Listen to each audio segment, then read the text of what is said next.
Bonjour à tous, ceci est une première pour cette chaîne qui va maintenant se consacrer à l'univers de Star Wars.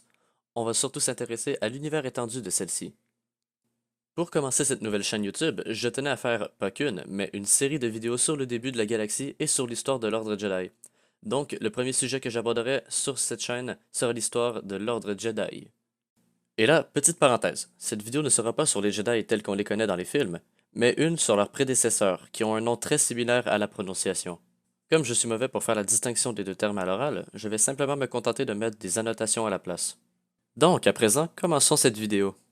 L'histoire de l'Ordre Jedi remonte à l'an 36 453 avant la bataille de Yavin. À cette époque, que l'on appelait la Pré-République, l'espèce dominante de la galaxie était les Rakata. Les Rakata étaient une espèce d'aliens humanoïdes avec des têtes allongées et des yeux de chaque côté du crâne. Cette espèce avait la particularité d'être très agressive et xénophobe. En bref, cette espèce avait conquis et régné sur la galaxie pendant plus de 10 000 ans. La durée de leur histoire fut approximativement la même que celle des Jedi, donc d'environ 36 000 à 26 000 avant la bataille de Yavin. D'ailleurs, je tiens à préciser que le sujet de la prochaine vidéo sera justement sur les Rakata. Mais retournons aux Jedi. Comment l'ordre s'est-il créé? Comment les adeptes se sont-ils regroupés? Tout commence quand des moines Dai Bendu, membres d'un petit groupe d'explorateurs et de chercheurs sensibles à la force sur la planète Endoprime, découvrirent une étrange pyramide dans les montagnes. Une pyramide qui semblait leur communiquer d'une étrange manière, qui les appelait à venir vers elle. Les moines appelaient cette pyramide la Tor-Yor. On retrouvait de ces pyramides un peu partout dans la galaxie. À chaque fois, ce fut sur des planètes où l'on trouvait des êtres sensibles à la force. Des mondes comme Kashyyyk, Dathomir, Ryloth ou Manaan, ainsi que plein d'autres mondes plus ou moins connus. Ces pyramides se regroupèrent tous sur une planète en particulier, pour unir tous les êtres sensibles à la force qui ont été appelés. Une planète du nom de Titon. Cette planète avait la particularité d'avoir une très grande connexion avec la force, et en plus, elle se situait très près du centre de la galaxie.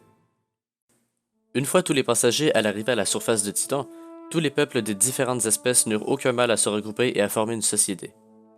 Au début, on les appelait les Titans, mais après un certain temps, les moines Dai Bendu optèrent pour le nom des Jedi, signifiant centre mystique. D'ailleurs, leur nom n'est pas là juste pour faire beau, car l'ordre repose sur un grand principe, leur mot d'ordre, l'équilibre. Le but des Jedi était de maintenir l'équilibre dans la force pour assurer la paix sur Titon. En effet, quand l'équilibre était rompu, la planète répondait avec des tempêtes et des séismes. Les Jedi étaient donc enseignés à utiliser autant le côté lumineux que le côté obscur de la force. Si un membre commençait à dévier de cet équilibre, il est envoyé soit sur Ashla, soit sur Bogan, les deux satellites naturels de Titon. Ashla était celle de la lumière et Bogan celle de l'obscurité. En voyant le serment Jedi, on peut remarquer qu'il est très semblable au code Jedi que l'on a souvent pu entendre ou voir auparavant. Par exemple, on remarque que leurs principes sont beaucoup plus centrés sur l'équilibre comparé au futur ordre Jedi qui lui sera beaucoup plus centré sur la paix et la justice. L'ordre qui s'est habitué au maintien de cet équilibre n'a eu aucun mal à faire régner la paix sur leur planète pendant des millénaires. Par contre, vers l'an 25 805 avant la bataille de Yavin, les Jedi entrèrent en guerre contre la reine Adia qui a réussi à allier des barons du crime pour envahir toutes les planètes du système de Titan. Plusieurs millénaires en arrière, plus précisément 2000 ans après la création de l'ordre, les enfants des premiers arrivants ne furent pas tous des êtres sensibles à la force. En conséquent, pour ces personnes, la planète était devenue trop dangereuse pour leur survie au point qu'ils n'eurent aucun autre choix que de quitter Titan pour s'installer sur Ashland et Bogan, ainsi que d'autres planètes habitables du système. Donc la reine Adia ainsi que son empire sont de lointains descendants des Jedi, qui ont colonisé les planètes voisines au fur des millénaires. Et une fois arrivés sur Titan, la guerre éclata. Heureusement pour eux, les Jedi avaient la force comme alliés, ce qui leur permirent de vaincre l'armée de la reine et de mettre fin à son règne à la bataille de Kalet, où elle fut trahie par un maître Jedi qui lui-même avait trahi l'ordre. Après cette guerre, la paix était de retour sur Titan, et les survivants Jedi durent reprendre leurs forces et reconstruire une partie de leur planète. Malheureusement, la paix fut de courte durée. Seulement 12 ans après la guerre, une nouvelle menace s'apprêtait à s'abattre sur l'ordre. Ce conflit opposa cette fois-ci les Jedi aux Rakata, l'espèce présentée au début de la vidéo. C'est tout pour cet épisode.